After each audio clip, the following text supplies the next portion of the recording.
ఒక ప్రశాంతమైన గ్రామంలో రాజు అనే తెలివైన రైతు జీవించేవాడు.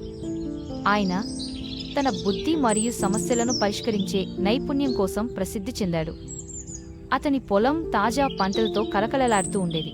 కాని ఒక పెద్ద సమస్య ఎదురైంది. ఒక ఎలుగుబంటి ప్రతి రాత్రి పొలంలోకి వచ్చి పంటలను తినడం ప్రారంభించింది. రాజు ఎంతగా ప్రయత్నించినా ఆ ఎలుగుబంటి తిరిగి రావడం మానలేదు. భయపడకుండా రాజు ఆ ఎలుగుబంటిని తన తెలివితో ఓడించాలనే నిర్ణయం తీసుకున్నాడు. ఎలుగుబంటులు మంటకు భయపడతాయని అతనికి తెలుసు.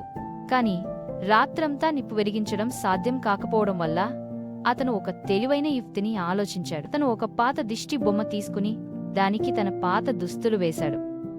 ఆ తర్వాత దానిలో ఒక దీపం పెట్టాడు. దీపం వెలుగు తలుక్కుమంటూ కదిలేటట్లు చేశాడు.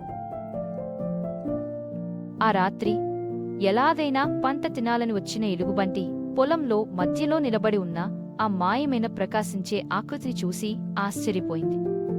దీపం నుండి వచ్చే తళుక్కుమనే వెలుగు దాన్ని చలనంలో ఉన్న మనిషిలా కనిపించేలా చేసింది.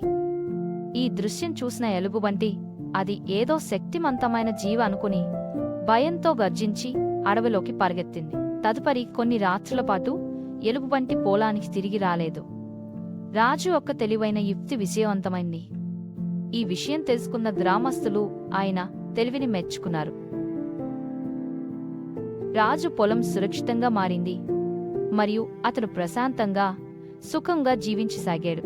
కాలక్రమేణా రాజు తెలివైన యుక్తి గ్రామంలో ఒక చరిత్రగా మారిపోయింది. పెద్దవాళ్లు చిన్నపిల్లలకు ఈ కథ చెప్పేవారు. తెలివి ఉపయోగిస్తే బలాన్ని మించిపోవచ్చు అని వివరించేవారు.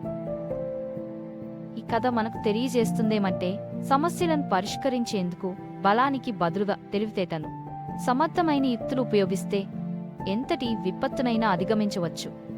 రాజు భయపడకుండా ఆలోచించి తెలివైన మాయాజాలం ద్వారా ఎలుగుబంటిని ఓడించాడు. ఇది మనకు సమస్యలను పరిష్కరించడానికి శాంతియుతమైన తెలివైన